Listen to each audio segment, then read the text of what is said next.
তো এই তো টিফিন বক্স পাঠটা হলো আমার যা হয় সে খাবার পাঠাইছে, দেখি কি কি পাঠানো হয়েছে।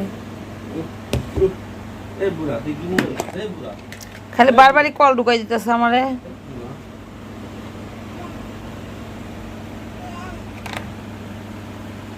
এটা হলো ভাত, ভর্তা 1 2 3 4 5 6 7 পদের ভর্তা। এটা কাজে। আসসালামু আলাইকুম, আপনারা সবাই কেমন আছেন? আশা করি অনেক ভালো আছেন। আল্লাহ তাআলার অশেষ রহমতে আমরা অনেক ভালো আছি, আলহামদুলিল্লাহ। তো প্রতিদিনের মতো আবার নতুন একটা ব্লগ শুরু করলাম। আর আজকের ব্লগটা আমি সকাল থেকেই শুরু করা, আপনাদের কাছে একটু কিছু আপনাদের প্রশ্নের উত্তর দেওয়ার জন্য ক্যামেরাটা চালু করলাম। আমার বাইরা হলো হাঁস ধরতেছে, তো হাঁস হলো আমরা হলো একসাথে হাঁস কিনছিলাম 8টা হাঁস। এখন মারা 4টা নিবে, আমরা 4টা রাখবো, কারণ মা হলো আলাদা করে খোয়ার বানাইছে। এতদিন খোয়ার ছিল না, এই জন্য আমাদের খোয়ারে ছিল। তো যাই হোক, এই জন্য হাঁসের কেমা হচ্ছে। আর আপনাদের অনেক একটা অনেকগুলো কথার প্রশ্নের উত্তরগুলো যেগুলো না দিলেই নয়, কারণ অনেকেই দেখা যাইতেছে প্রশ্ন করেন, প্রশ্নের উত্তরগুলো দিতে হয়। হ্যাঁ, আপনারা অনেকেই বলছেন যে আমরা গরু কত দিয়ে কিনছি সেটা জিজ্ঞেস করছেন। আর গরু নিয়ে পরবর্তীতে আর কোনো ব্লগ বানালাম না কেন, দেখতেন। আসলে গরু নিয়ে আর কোনো ব্লগ বানানো কেন হয়নি, কারণ আমি বাড়িতে ছিলাম না কয়েকদিন। দেখছেন যে এখানে ওখানে গেছি, তারপরে ওরকম করে মানে করা হয় না। আর আজকে সারাদিন বাড়িতে ছিলাম, কিন্তু ঈদের দিন, ঈদ যেহেতু ঘর দুয়ার গুছানো আছে, সব কিছু নিয়েই অনেক ব্যস্ত ছিলাম, এই জন্যই করতে পারি নাই। আর হলো আমাদের গরু হলো 85,000 টাকা। আমাদের গরুটা 85,000 টাকা হয়েছে। আর আমাদের গরুটা হলো মেয়ে গরু, যেটা বলে থাড়ি গরু, তো এটা। আর আমাদের জিজ্ঞেস করছেন যে কয়জনে দিছেন ভাগে না নিজের একলা। আমরা ভাগেও যাই নাই, আবার নিজের একলাও দেই না। আমার বাড়িতে আমরা 2 জন, আমার ভাসুর আর আমরা নিজেরাই দিছি। আমাদের গরু 85,000 টাকা দিয়ে, দাদা অর্ধেক দিছে, আমরা অর্ধেক দিছি। তো আমরা নিজেরাই একটা দিছি। আর অনেকেই বলছেন যে আপনার শ্বশুরকে আলাদা দিতেছেন কুরবানি, তো আপনার শ্বশুর তো ভিন্ন, কিভাবে কুরবানি দেব? দেখেন, এই কথাটা আমি মনে করি যে বলাটা ভুল। কারণ আমার শ্বশুর হলো আমার স্বামীর, আমার ভাসুরের বাবা। তো সেই ক্ষেত্রে তার আলাদা করে কুরবানি দেওয়া লাগে না, কারণ তার ছেলেরা এখন দিতে পারে, দেয়, দেয়, তার তো আর দেওয়া লাগে না। আর তাছাড়াও ছেলের পকেটের টাকা কি বাবার পকেটের টাকা হইতে পারে না? আর বাবার পকেটের টাকা কি ছেলের পকেটের টাকা হইতে পারে না? হ্যাঁ, পারে। এজন্য আমার আমি আমি আসার আগে থেকেও কুরবানি দেয়, আর এখনও কুরবানি দিতেছে। যে এটা হলো আল্লাহর রস্তে কুরবানি দেয়, আল্লাহকে খুশি করার জন্য কুরবানি দেয়। এখানে কে দিল না দিল এটা না, যেহেতু তার ছেলেরা দিতেছে, হ্যাঁ সে দিতেছে কুরবানি। আমার শ্বশুর পছন্দ করে গরু কিনে আনছে, বরাবরের মতো সব সময় হলো আমার শ্বশুর আল্লাহ আল্লাহ আল্লাহ কিছু কিছু কিছু বরাবর সব সময়। আমার মেয়েটা হলো একটু বিরক্ত করতেছিল, আমি হাতে ক্যামেরা ধরো, তো এই জন্য হলো কাঁপতেছিল। আমার শ্বশুর পছন্দ করে গরু কিনে আনে। আমরা ভাগে যখন গরু দেই, তখন আমার কোন ভাগে কাদের সাথে দিব সেটাও আমার শ্বশুর চিন্তা ভাবনা করে, কাদের সাথে দিব, কি করব। তো এখনও যেহেতু আমরা কুরবানি দিচ্ছি, আমার শ্বশুর গেছে বাজারে, আমার শ্বশুরের পছন্দ হয়েছে, পছন্দ মতন আমরা গরু কিনে আনছি। তো যাই হোক, আর এটা আমার শ্বশুরেরই কুরবানি দেওয়া হইতেছে।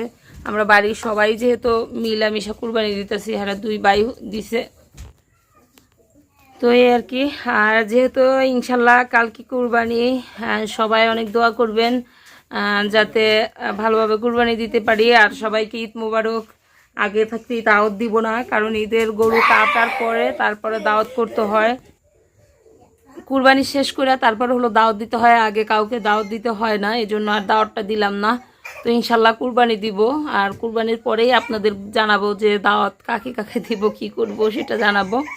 তো ঠিক আছে, ভিডিওটা দেখতে থাকুন। যদি ভালো লাগে অবশ্যই একটা লাইক দিয়ে দিবেন। আমরা সবাই বাড়িতে আছি, শ্বশুর শাশুড়ি, দেবর তো নাই, ভাসুর, আমি, চাচা শ্বশুররা সবাই বাড়িতে আছি, আলহামদুলিল্লাহ আলহামদুলিল্লাহ। কালকে কুরবানি দিতেছি, হাসি খুশিভাবে যেন কুরবানিটা দিতে পারি। সবাই অনেক অনেক দোয়া করবেন, সবার জন্য দোয়া রইল। তো ভিডিওটা দেখতে থাকুন, যদি ভালো লাগে আবার বলবো একটা লাইক দিয়ে দিবেন। কালকে যেহেতু কুরবানি, আপনাদের আজকের লাইকটাই কিন্তু আমার মনটা অনেক খুশি করে দিবে, ফুরফুরো করে দিবে। তো একটা লাইক দিবেন। আর সব মিলাই আমরা বাড়িতে সবাই আছি, আবারও বলছি বাড়িতে সবাই আছি, আমার শ্বশুর শাশুড়ি সবাই আছি, কুরবানিটা যেন ভালোভাবে দিতে পারি। তো ভিডিওটা দেখেন।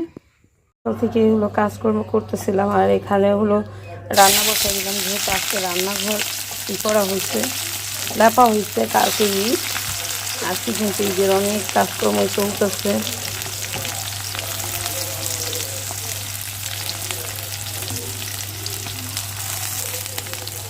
বলেন আমি এখানে কী রান্না করব, কেউ বলতে পারবে না যে এখানে কী রান্না করব।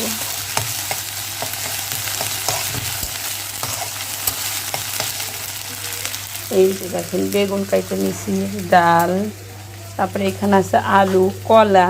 এবার বলবেন যে আমি এখানে কি করব। হ্যাঁ,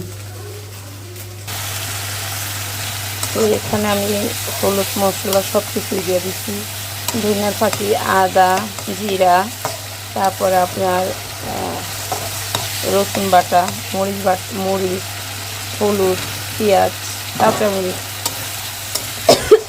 এখন আমি বেগুনটা দিয়ে দিলাম, কারণ দেখেন এই কলাটা আমি সিদ্ধ করে আনিছি, কলাটা আর আলুটা সিদ্ধ করেছি, ভাপ দেওয়া হয়েছে।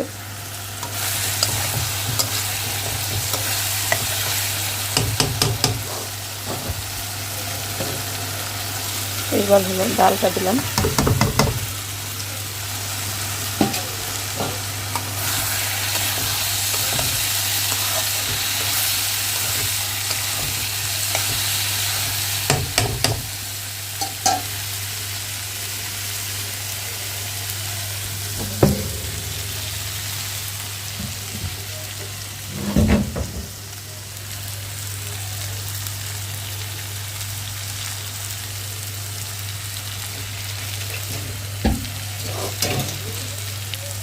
হালকা একটু পানি দিলাম।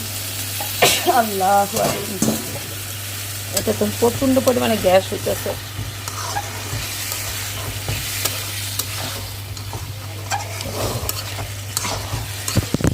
মা, আমার হাত থেকে কিন্তু মোবাইলটা একদম পড়ে যাওয়া গেছিল, আর একটু হলে টুপ করে মনে করেন যে এটা দিতে পড়ে যেত। তো এখন হলো যে কলাটা কাইটা রাখছিলাম সেটা দিয়ে দিলাম, সিদ্ধ করাটা। আরে কান্দা কেডা?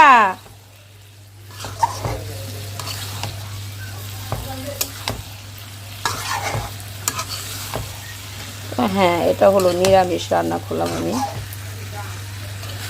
অবশ্য নিরামিষ আরও অনেক পদের সবজি দিলে আরও বেশি ভালো লাগতো। তো আমরা তো কয়েকদিন বেড়াইলাম, এছাড়া হলো ফ্রিজে আর কিছু কিনি নাই। ভাবলাম যে কোরবানি আস্তে আস্তে সব কিছু যতটুকু আছে খাই, তাহলে ফ্রিজটা একটু খালি করি।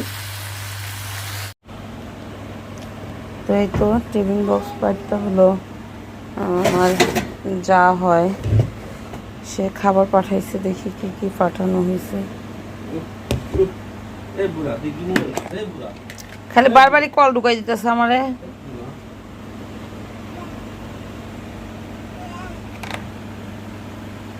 এটা হলো ভাত, ভর্তা, 1 2 3 4 5 6 7 পদের ভর্তা, এটা কাজের ভাত। কতগুলো ভাত দিছে লাগো, আগেই ছুঁয়ে দিছে না বকবেড়া।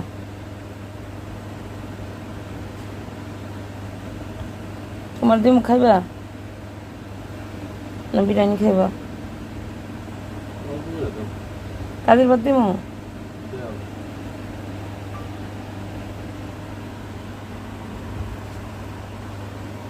এটা আবার ছুঁয়ে দিতে হবে ফ্রিজে।